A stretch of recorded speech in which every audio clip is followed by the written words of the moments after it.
Baik, bismillahirrahmanirrahim. Assalamualaikum warahmatullahi taala wabarakatuh. Baik, perkenalkan saya Hasdar dari kelompok satu, yang dimana hadirnya saya di sini akan sedikit memaparkan sedikit pengantar-pengantar daripada materi kita pada hari ini, yaitu logika predikat. Nah, sebelum kita lanjut pada logika predikat, yang dimana terlebih dahulu mari kita kenal apa sih itu logika dan apa saja pengertian daripada logika tersebut. Nah, logika atau diambil dari bahasa Yunani, yaitu logos, word, speech, what is spoken, yang mana itu ilmu untuk berpikir dan menalar dengan benar, sehingga yang didapat kesimpulan yang absah. Dalam ilmu pengetahuan sendiri, mempelajari prinsip dari penalaran argumen yang valid. Yang sebagaimana contohnya itu, semua mahasiswa pandai, Doni adalah mahasiswa, dan dengan demikian Doni pasti pandai. Yang dimana itu merupakan sebuah argumen. Baik, pada logika yang berikutnya itu logika proposisi. Nah, logika proposisi ialah setiap pernyataan yang bernilai benar ataupun salah yang tidak terjadi dalam satu waktu.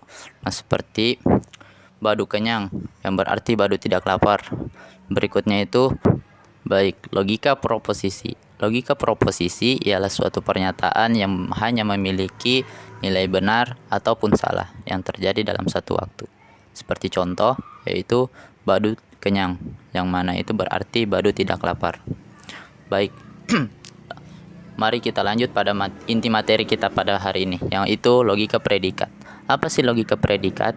Yang mana secara umum logika predikat itu digunakan untuk menjelaskan sebuah properti, yakni hubungan antara individu-individu yang satu dengan yang lain. Seperti contoh, Badu dan Dewi berpacaran, yang dimana Badu dan Dewi ini adalah objek dari sebuah argumen, sedangkan berpacaran itu ialah ialah predikat pada argumen tersebut. Yang dimana dapat disimpulkan bahwasanya terkadang ada argumen yang sangat kuat logikanya, sehingganya tidak dapat diselesaikan dengan logika proposisi saja, akan tetapi dengan adanya logika predikat sebagai pengembangan dari logika proporsional itu sendiri dan memiliki istilah-istilah baru. Yang dimana istilah-istilah baru ini akan dijelaskan oleh rekan-rekan saya nantinya. Baik, logika predikat. Logika predikat sebenarnya itu hanya logika proposisional, yang mana hanya ditambahkan persoalan kuantifikasi yang mempermasalahkan jumlah, yang dimana ditunjukkan dengan adanya suatu kata pada sebuah argumen, seperti kata semua, kata beberapa, ada, ataupun tidak semua. Logika predikat memiliki semua komponen dari logika proporsional itu sendiri, termasuk variabel-variabel dan konstanta-konstantanya, yang mana ditambahi komponen-komponen sintaktik yang dimana akan dijelaskan oleh rekan saya. Seperti contoh, X lebih besar daripada 5, yang dimana itu dijelaskan pada argumen tadi bahwasanya X lebih besar dari 5, yang dimana itu X yang dimana lebih besar itu ialah predikat, sedangkan X adalah term dan 5 itu ialah subjek dari kalimat, yang dimana ini hanya memainkan peran yang sama seperti kata benda, noun, dan kata ganti. Baik, cukup sekian dari saya, selebihnya akan dilanjutkan oleh rekan-rekan saya. Sekian dari saya, wassalamualaikum warahmatullahi wabarakatuh. Universe of discourse biasa disebut dengan domain, kumpulan dari semua orang, ide, simbol, struktur, data, dan lain-lain. Adapun elemen atau bagian dari universe of discourse disebut individual. Adapun fungsi universe of discourse untuk menghilangkan munculnya ambiguitas atau penafsiran yang berbeda antara satu dengan yang lainnya. Adapun contoh universe of discourse yaitu Nani adalah ibu dari Bowo, kedua Nani adalah ibu dari Ratna, ketiga dua orang yang siapa saja yang ibunya sama adalah saudara kandung, keempat dengan demikian Bowo dan Ratna saudara kandung. Sekian. Assalamualaikum warahmatullahi wabarakatuh. Perkenalkan, nama saya Marca dari kelompok 1, ingin mempresentasikan apa itu predikat. Predikat adalah sebuah komponen yang menunjukkan sifat atau hubungan yang melibatkan satu atau dua subjek yang berfungsi Pernyataan yang dapat bernilai benar atau salah tergantung pada argumen. Contoh 1. Bowo dan Ratna bersaudara kandung. 2. Nani adalah ibu dari Ratna. 3. Dumbo seorang gajah. Bowo dan Ratna adalah term atau subjek atau individual, predikatnya bersaudara kandung. Subjeknya itu adalah Bowo dan Ratna, sedangkan predikatnya adalah bersaudara kandung. Di nomor 2, subjeknya adalah Nani dan Ratna, sedangkan predikatnya adalah ibu. Subjeknya Dumbo, predikatnya adalah seorang gajah. Assalamualaikum warahmatullahi wabarakatuh. Perkenalkan, nama saya Marcia dari kelompok 1, ingin menjelaskan tentang fungsi proporsional. Fungsi proporsional biasa disebut juga sebagai predikat, ekspresi yang mengandung satu atau lebih variabel bebas dan dapat menjadi pernyataan yang bernilai benar atau salah. Adapun beberapa penulisan fungsi proporsional. Alfabet besar digunakan untuk predikat, sedangkan alfabet kecil digunakan untuk konstanta atau individual atau term. Contoh, Dumbo seekor gajah, dituliskan G dalam kurung D, karena Dumbo adalah individual, sedangkan gajah yang istimewa. Dibaca gajah Dumbo. Assalamualaikum warahmatullahi wabarakatuh. Perkenalkan, nama saya Resko Landari. Perwakilan dari kelompok 1 akan memaparkan materi mengenai variabel dan instansi. Nah, sebelum itu kita harus ketahui apa itu variabel dan apa itu instansiasi. Nah, kalau variabel itu simbol yang digunakan untuk mewakili objek atau sebuah individu, sehingga variabel memungkinkan kita membentuk pernyataan yang bersifat umum dan tidak terikat pada objek tertentu, hingga kita mengisi variabel tersebut dengan nilai objek tertentu.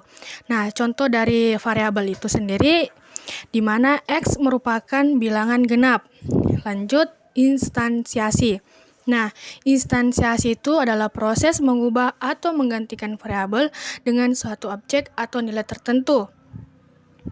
Contoh dari instansiasi, di mana X merupakan bilangan genap dan 4 merupakan bilangan genap.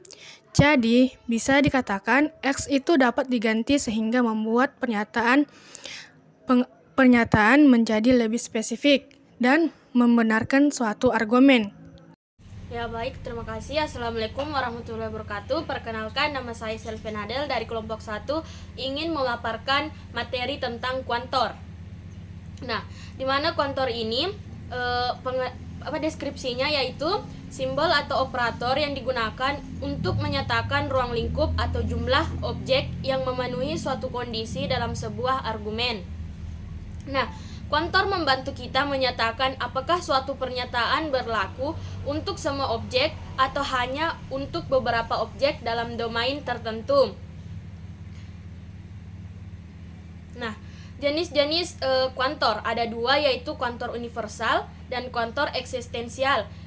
Kuantor universal dengan simbol mengidentifikasikan bahwa sesuatu bernilai benar untuk semua individualnya.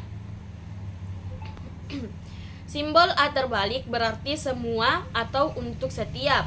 Fungsi menyatakan bahwa sifat atau hubungan tertentu berlaku untuk semua objek dalam domain. Contoh, GX implikasi BX, G gajah, X variabel, dan B belalai.